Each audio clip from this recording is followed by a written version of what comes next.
Welcome to சாத்தியம் பிரச்சனை. நிறைய பேருக்கு இருக்கக்கூடிய பெரிய பிரச்சனைனா சரியான நேரத்தில் ஆண்குறி எழுச்சி அடையாமல் போயிடும். இது ரொம்ப முக்கியமான ரொம்ப ரொம்ப முக்கியம். ஏன்னா சும்மா இருக்க பிள்ளைய சொரிஞ்சு விட்டு மூடி ஏற்றி விட்டு மேட்ரு பொருட்களில் கிளம்பலைன்னா என்னத்துக்காக வருது, பஞ்சாயத்து ஆயிரும்ல. ஸோ இந்த மாதிரியான பிரச்சனைகள் வராமல் இருக்கணும்னாக்கா ஆண்குறி வந்து எனி டைம் ரெடியாக இருக்கணும், எப்போ வேணாலும் தயார் நிலையில் இருக்கணும். அந்தளவுக்கு உடம்பு ஆரோக்கியமாக வச்சுக்கணும். ஸோ ஆண்குறி விரைப்படையில் என்ன நடக்குதுன்னு பார்த்தீங்கன்னாக்கா அது உள்ளே வந்து நார்மலாக நம்ம பஞ்சு மாதிரி ஒரு டிஷ்யூஸ் இருக்கும். அதில் உணர்ச்சி வசப்படக்குள்ளே பார்த்திங்கன்னா ரத்தம் சர்ன்னு அந்த இடத்துல அதிகமாக போகும். டக்குன்னு ஒரு லாக்கை போட்டு மூடுற மாதிரி உள்ளே ஒரு வால்வு இருக்கும். மூடின உடனே ஆண்குறி விரைப்பாக இருக்கும்.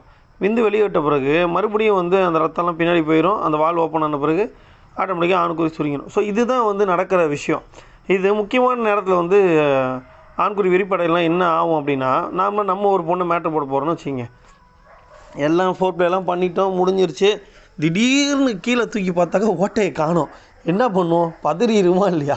அதே மாதிரி தான் விரைப்பு அடையிறதுக்கு பிரச்சனை வந்துச்சு அப்படின்னா பெண்களுக்கு இதே மாதிரி நிலமை தான் இருக்கும். ஏன்னா எல்லாத்தையும் ரெடி பண்ணிட்டு உள்ளே விடுவான்னு பார்த்தாக்கா தொங்கி போச்சு அப்படின்ற மாதிரி கடுப்பாயிடுவாங்க.